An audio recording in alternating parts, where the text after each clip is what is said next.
Olá, pessoal, seja bem-vindo. Nós estamos agora gravando esse vídeo para esclarecer algumas dúvidas que ficaram pendentes, né, no nosso bate-papo agora há pouco, sobre o impacto do confinamento no nosso corpo e seus cuidados, né? A gente teve um probleminha técnico, acabou na luz, travou, né, o computador, né? E aí a gente acabou não conseguindo sustentar a transmissão para vocês. Mas como vocês mandaram essas perguntas, né, pelo chat, vamos gravar esse vídeo aqui com o Bruno, ele se dispôs a gravar para esclarecer para vocês não ficarem sem essas dúvidas aí, tá bom? Vamos lá, Bruno. A Sônia Magalhães, ela fez assim a pergunta: o que recomenda para trabalhos pela internet, pelo celular e computador? Que ela trabalha em home office, né? Então, acho que já serve até para outras pessoas que estão nessa situação. Sim. Além do home office, também aquelas pessoas que acabaram por conta do confinamento ficando mais tempo em casa, fica mais tempo na frente da televisão e por aí vai, né? Então, vamos lá. O que a gente tem que levar em consideração é que esse é um novo hábito para todo mundo. Trabalhar em home office é uma coisa nova para boa parte das pessoas. E além disso, não só para quem trabalha, muita gente antes não acessava a internet, não tinha acesso e agora tem. Pode ver que até mesmo o CRI entrou nessa área digital e a gente faz lives. Então, muita gente que não tinha acesso qualquer à internet, ao WhatsApp, ao YouTube, agora está cada vez mais acompanhando esses novos acontecimentos, essas atividades que a gente tem promovido aqui. O que eu posso dizer? Antes de mais nada, a gente tem que ter consciência de que a gente precisa estar num local confortável. Então, de preferência, se for um local de trabalho, que a cadeira ela esteja muito bem adequada à sua altura, tanto para o seu encosto, quanto para a acomodação dos pés no chão. Além disso, a mesa ela não pode estar nem muito baixa, nem muito alta. Ela tem que ficar agradável e confortável para você, a ponto de você conseguir apoiar o seu antebraço na mesa e não ter que ficar se esticando muito para alcançar os objetos, ou mesmo o mouse, ou mesmo utilizando o teclado do computador. O monitor, ele tem que estar sempre na altura dos seus olhos. Ele não pode estar nem acima e nem abaixo. Senão, aquela sua dor cervical, Sônia, ela vai voltar tremendamente, tá bom? Ah, mas eu não trabalho, eu só uso mesmo o tablet ou eu uso o meu celular para que eu possa acompanhar as minhas atividades, as atividades do CRI. Então, quando a gente está usando o tablet ou o celular, novamente, tem duas opções. Ou a gente senta num local que fica muito confortável e a gente segura de uma forma que não vai sobrecarregar nem a cervical e nem as mãos do celular, ou eu coloco ele fixo em algum local, com esses apoios que existem para segurar o celular, e deixo ele bem visível para mim. E nisso eu me posiciono mais adequadamente, na cadeira, ou na cama, ou no sofá, onde vocês estiverem. A gente tem que pensar que passar essas dicas ergonômicas, elas não são fáceis. Cada um tem um comportamento e um físico diferente. Talvez algumas dicas aqui sejam mais adequadas para uns e não tão adequadas para outros. O importante é que você fique confortável, que durante essas atividades você não tenha desconforto ou estresse nessas regiões de cervical, torácica, lombar ou nos ombros, e que é muito importante também que a cada mais ou menos de 1 até 2 horas de atividade, a gente promova alguns intervalos para descanso. E nesse descanso pode ser para beber água, para fazer xixi, ou até mesmo para fazer alguns alongamentos ou exercícios, tá bom? Legal, bacana, viu, Bruno?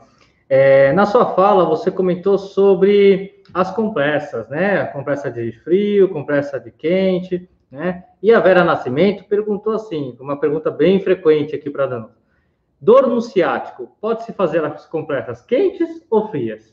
Bom, vamos por partes. O que é a tal da dor no ciático?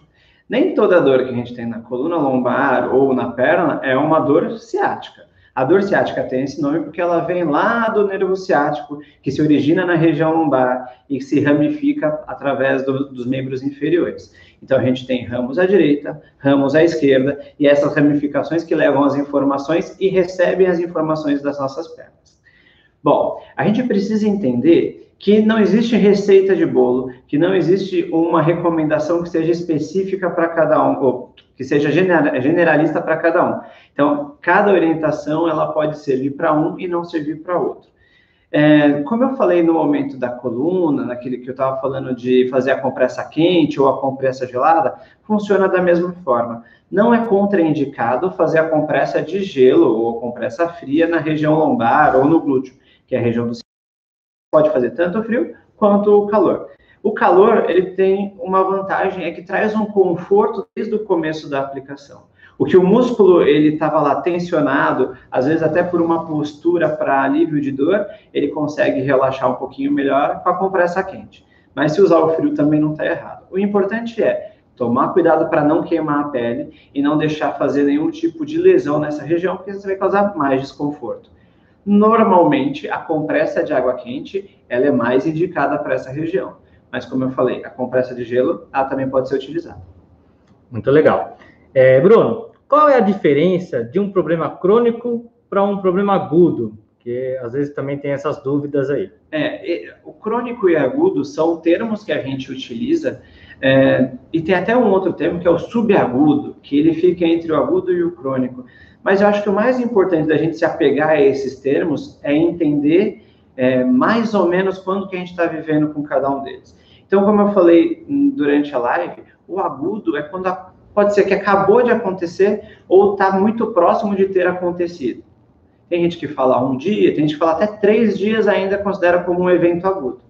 Então, por exemplo, tive uma entorse no tornozelo, tive uma pancada no meu cotovelo, tive uma queda. Então, tudo isso são eventos agudos. Aconteceram e trouxeram consequências. O crônico, a gente usa muito esse termo quando a gente fala de algumas doenças que a gente enquadra elas como crônico-degenerativas. São doenças que são crônicas porque nos acompanham por muito tempo e degenerativas porque elas vão ter uma linha tendendo à piora desse quadro.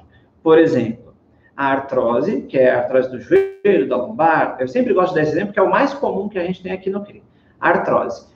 A artrose é uma doença que ela é crônica, ela nos acompanha há um bom tempo, e ela é degenerativa desde que a gente não tome os cuidados necessários. Então, se a gente fizer a fisioterapia, se a gente tomar as medicações, se seguir as orientações do Paulinho, dos exercícios, ou as orientações médicas, a gente pode ter um sucesso muito grande tendo artrose. O que a gente precisa pensar é que, como ela está lá instalada, por mais que a gente faça tudo, a gente não consegue rejuvenescer, a gente não consegue voltar a ser jovem novamente. Então, a gente vai ter que aprender a conviver com esse quadro crônico, tá bom?